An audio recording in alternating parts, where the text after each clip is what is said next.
नमस्कार मित्रांनो, निवडणुकीच्या अनुषंगानेच बोलतोय। तर माझी निवडणूक आयोगाला 2-3 गोष्टींचे सल्ले किंवा सजेशन्स असतील जे मध्यमवर्गीय बांधवांकडून आपण देतोय असं म्हणूया।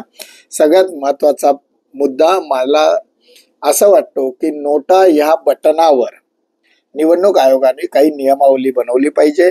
याचा अर्थ ज्यावेळेस कोणी नोटा दाबतोय तर त्या नोटाच्या अनुषंगाने जर तो नोटाचं वोटिंग हे जास्त झालं तर काय करणार आहात?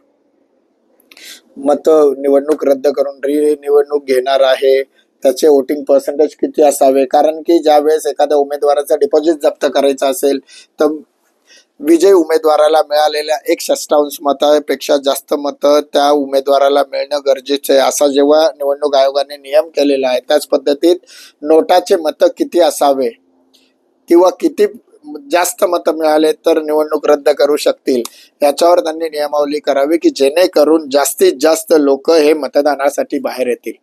मतदानासाठी बाहेर लोक येण्यासाठी अनुत्सुक का असतात? तर काहींना मतदान करायचं नसतो, काही नोटा दाबून काही फायदा नाही म्हणून येत नाही। तर माझं असं निवडणूक आयोगाला म्हणणं आहे की त्यांच्यासाठी आपण नोटावर नियमावली करावी। अजून एक महत्वाचा सल्ला निवडणूक आयोगाला द्यायचा आहे तो उद्याच्या व्हिडिओमध्ये। आज इथंच थांबू, गर्वाने बोलूया। मी मध्यमवर्गीय। नमस्कार, जय हिंद, जय महाराष्ट्र।